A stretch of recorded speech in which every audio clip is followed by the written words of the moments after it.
What's going on, everybody? What's going on, everybody? Welcome to the Fourth and Goal Sports Show. I'm your host, Tyrus Wilson, and the series is back. We've made it back, folks. Last year, I did the NFL schedule prediction series. Last year, I specifically did the NFC East. This year, we've expanded. This year, we've got the Chicago Bears. We're starting with the NFC. We're starting with the NFC North. We're going to start off with the Chicago Bears. So much talk around the Chicago Bears this season. They got a star-studded core of wide receivers. They've got talent on the defensive end. But most importantly, their new starting quarterback, Caleb Williams, is taking over. And there's so much talk around Caleb Williams. There's so much talk around what he could do for the Bears. A lot of talk about him being generational. We're going to kick it off week one. There's a trend. There is a stat that I have to consider when it comes down to week one between the Tennessee Titans going on the road to Chicago week one. Rookie quarterbacks who are taken number one overall usually do not win their week one matchup. They don't. And I'm going to take that into account. And I'm going to take the Tennessee Titans week one over the Chicago Bears. Going to week two, not looking easier. Chicago going to Houston. Houston's going to have a good year. Houston's going to have a good year. And it's on Sunday Night Football. You know C.J. Stroud's going to show up. I can't wait for that game. Week three, I got the Bears going into Indianapolis. The Bears can get that win. That's going to be a good one. Bears going into Indianapolis. I got the Bears getting that W. Week four, the Bears are back at home, but they're facing a tough LA Rams team. I'm taking the Rams to win that game.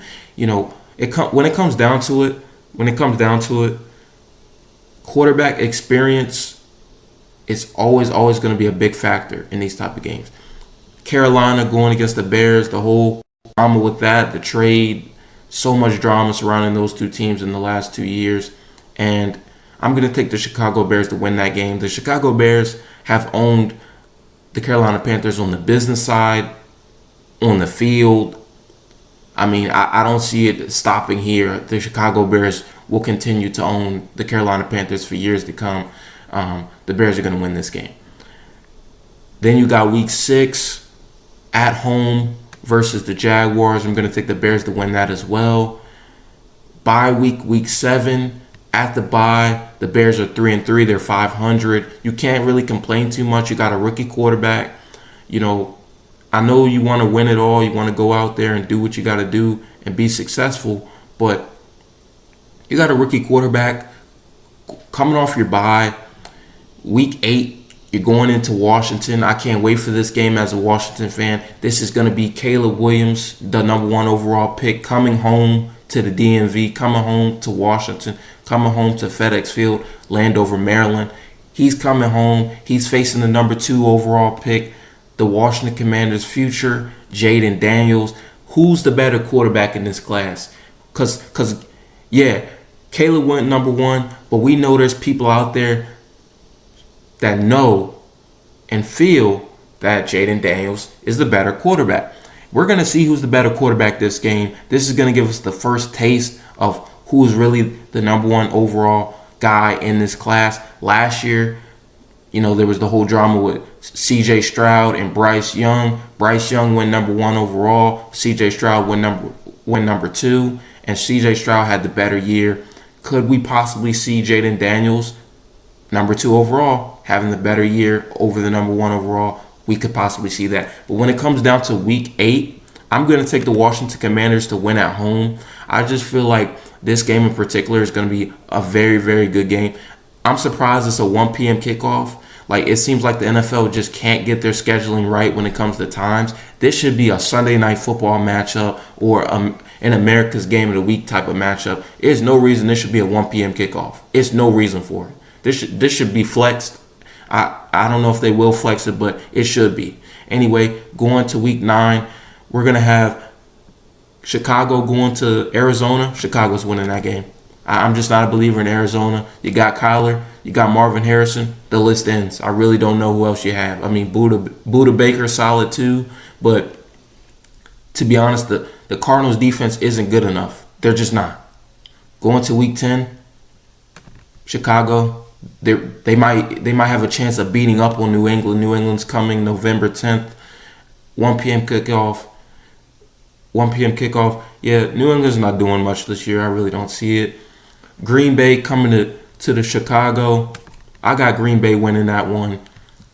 Week 12, Minnesota coming to Chicago. Chicago's winning that game. Week 13, November 28th. You know what it is. It's something about that date that always gets the Lions not playing to the best of their ability. So I'm going to take the Chicago Bears to win Week 13 over the Lions. Week 14, Caleb Williams is going to get a good test. America's Game of the Week. 49ers, Bears. Going to take 49ers in that one. Could be a tough matchup for the rookie. And Week 15,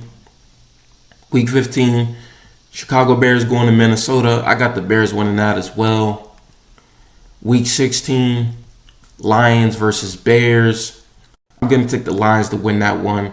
I really don't see the Bears sweeping the Lions. The Lions are just an elite team at this moment in time, and I really don't see the Bears sweeping them. They can get one on them, but sweep, I don't see it. Thursday night, at home versus Seattle. I think Seattle's going to be able to pull that off. One thing about Seattle, they're always prepared for a primetime matchup, and I got to give them that. I got to. Week 18, away game, facing Green Bay. I'm going to take the Green Bay Packers to go for the sweep over the Chicago Bears. There's just something about the Green Bay Packers this season. I can feel it. There's just something about the Green Bay Packers this season. Keep that in mind. You heard it here first on the Fourth and Goal Sports YouTube channel. The Green Bay Packers, there's something special about them this year. But we're talking about the Chicago Bears. Overall, I got the Chicago Bears going 8-9 this season. I know there's a lot of hype surrounding them with Caleb Williams. I get it. This is not their year. It's year one for them. It's year one for them because when you have a rookie quarterback, this is the start. This is the beginning. You can't expect them to go fire out the gate. And is 8-9 a respectable record for a year one? Yes, but also it's not necessarily the record you want if you're Matt Eberflus, the head coach of the Chicago Bears, because last season was a disappointment. And he might be gone after this year. I'm going to be honest. There's just nothing special about Matt Eberflus that stands out. If I'm the Chicago Bears, I would have got rid of him last season. I don't know why he's still the coach. I really don't. But 8-9 for sure. If the Bears do go 8-9, if I'm the Chicago Bears GM, I'm kicking Matt Eberflus to the curb, and I'm finding a way to get a new head coach for the Caleb Williams era. You want Caleb Williams to have a solid rookie year. Doesn't mean that that's going to translate into a bunch of wins. Doesn't mean that's going to translate into a playoff appearance. But like I said, it's only year one. You can't really harp on year one too much. You want him to have a solid rookie year. But that doesn't mean that the team is going to be fired right out the gate. So you have to have some patience. But in conclusion, I have the Chicago Bears going 8-9. Overall, 8-9 overall, 3-3 in the division, 5-7 in the conference. Please be sure to like, comment, share, subscribe, as well as follow to the Fourth and Goal Sports Instagram page, and share your thoughts in the comments. What record do you see the Chicago Bears having this season? It's going to be an interesting season for the Chicago Bears. They're going to be the team featured on the in-season edition of Hard Knocks. I can't wait to watch that. That's going to be interesting. Just seeing how Caleb Williams is. There's so much negativity surrounding him from fans. I want to see how Caleb Williams is behind the scenes. So I'm glad that Hard Knocks chose the Chicago Bears. That's going to be a great thing to watch. Can't wait to see how that goes. But in conclusion, this is the Fourth and Goal Sports Show. I'm your host, Tyrus Filson. Have a blessed day. Have a productive week. Peace.